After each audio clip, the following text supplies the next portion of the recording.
بسم اللہ الرحمن الرحیم۔ تو دوستو، جیسا کہ آپ سب جانتے ہیں کہ مور ایک بہت ہی خوبصورت پرندہ ہے، لیکن یہ اس سے بھی زیادہ خوبصورت جنت میں تھا۔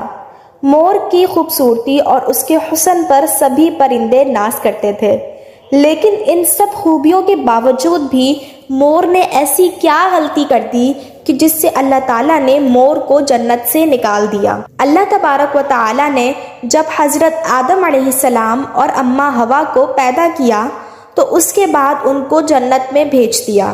وہ دونوں جنت میں بہت ہی سکون سے زندگی گزار رہے تھے، بہت ہی مزیدار اور لذیذ پھل اور میوے کھایا کرتے تھے، لیکن ایک اناج جس کو کھانے سے اللہ پاک نے انہیں منع فرمایا تھا، وہ اناج گندم تھا۔ اب آپ کو بتا دوں کہ حضرت آدم علیہ السلام کی وجہ سے ہی جنت سے شیطان کو نکال دیا گیا تھا۔ اسی وجہ سے شیطان کو حضرت آدم علیہ السلام سے دشمنی ہو گئی تھی اور وہ حضرت آدم علیہ السلام کا دشمن بن گیا تھا۔ شیطان کی یہ خواہش تھی کہ وہ کسی بھی طرح حضرت آدم علیہ السلام کو جنت سے نکال دے اور ساتھ میں اماں حوا بھی جنت سے نکل جائے۔ جب شیطان کو یہ خبر ہوئی کہ حضرت آدم علیہ السلام کو تمام میوے کھانے کی اجازت ہے، لیکن ایک اناج جو کہ گندم ہے اسے کھانے کی اجازت نہیں ہے، تو شیطان نے سوچا کہ بدلہ لیا جائے۔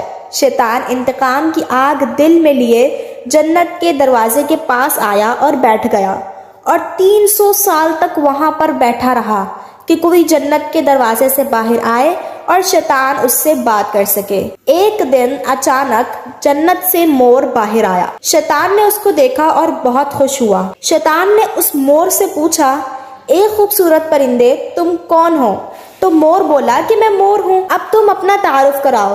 تو شیطان نے جھوٹ بولا کہ میں عالم قروبیہ ایک فرشتہ ہوں، میں اللہ پاک کی عبادت سے ایک پل بھی غافل نہیں ہوں، میں یہ چاہتا ہوں کہ میں بھی جنت میں جاؤں، وہاں کی نعمتوں کو اپنی آنکھوں سے دیکھ سکوں۔ تو شیطان مور سے کہنے لگا کہ کیا تم مجھے جنت کے اندر لے جاؤ گے؟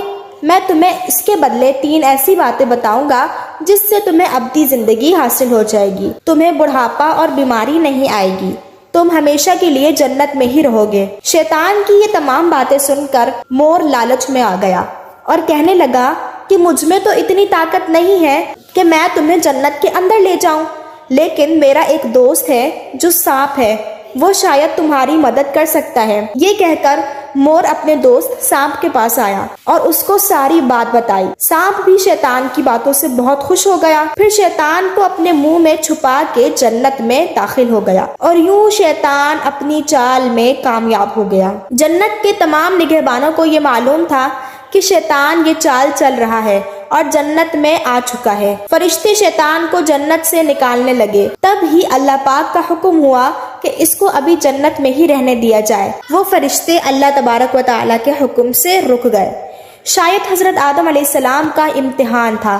شیطان حضرت آدم علیہ السلام کے پاس اور اماں حوا کے پاس جا کر اپنی محبت کا اظہار کرنے لگا۔ وہ دونوں ہی شیطان کو پہچان نہ سکے، کیونکہ ماضی کے مقابلے میں شیطان کی شکل تبدیل ہو چکی تھی۔ شیطان کہنے لگا کہ میں چاہتا ہوں کہ آپ دونوں ہمیشہ جنت میں اسی طرح رہیں اور ہمیشہ خوش رہیں۔ حضرت آدم علیہ السلام نے اس کی بات بہت غور سے سنی۔ شیطان نے کہا کہ اگر آپ لوگ میری بات پر عمل کریں گے تو آپ کو جنت کی اور بھی سہولتیں ملیں گی۔ حضرت آدم علیہ السلام شیطان کے بہکاوے میں آ گئے اور کہنے لگے کہ یہ کیسے ممکن ہے؟ تو شیطان کہنے لگا کہ ایک گندم کا دانہ اگر آپ دونوں کھا لیں تو آپ کو ابدی حیات حاصل ہو جائے گی اور آپ ہمیشہ کے لیے جنت میں ہی رہیں گے۔ یہ بات سن کر حضرت آدم علیہ السلام کے دل میں رجحان پیدا ہو گیا، لیکن ان کے دل میں اللہ کی نافرمانی کا خوف غالب آ گیا، جبکہ اماں حوا شیطان کی باتوں میں آ گئی، جس پر اماں حوا نے حضرت آدم علیہ السلام کو راضی کر لیا۔ پھر اس کے بعد ان دونوں نے اس گندم کے دانے کو چکھ لیا۔ جیسے ہی گندم کا دانہ ان کے اندر گیا تو ان دونوں کے سطر واضح ہو گئے، جس کے بعد دونوں اپنے سطر چھپانے لگے اور خدا کے خوف سے کانپنے لگے۔ اس دوران اللہ تعالیٰ نے فرشتوں کو یہ حکم دیا کہ حضرت آدم علیہ السلام اور اماں حوا دونوں کو جنت سے زمین پر اتار دو۔ حضرت آدم علیہ السلام کو سری لنکا کے قریب نیچے زمین پر بھیج دیا، جبکہ اماں حوا کو جدہ کی سرزمین پر اتارا گیا۔ جن خوبصورت پیروں سے چل کر مور شیطان کو جنت کے اندر لے کر آیا تھا، وہی خوبصورت پاؤں اللہ پاک نے مور سے لے لیے۔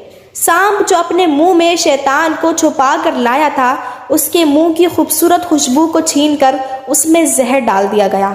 پھر مور کے ساتھ ساتھ سانپ کو بھی جنت سے نکال دیا گیا۔ تو دوستو، کیسی لگی آپ کو آج کی ویڈیو؟ امید کرتی ہوں اچھی لگی ہوگی۔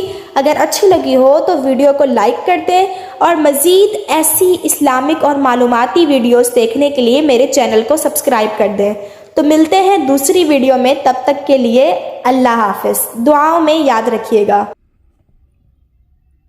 دوستو السلام علیکم، آداب، ست سری اکال۔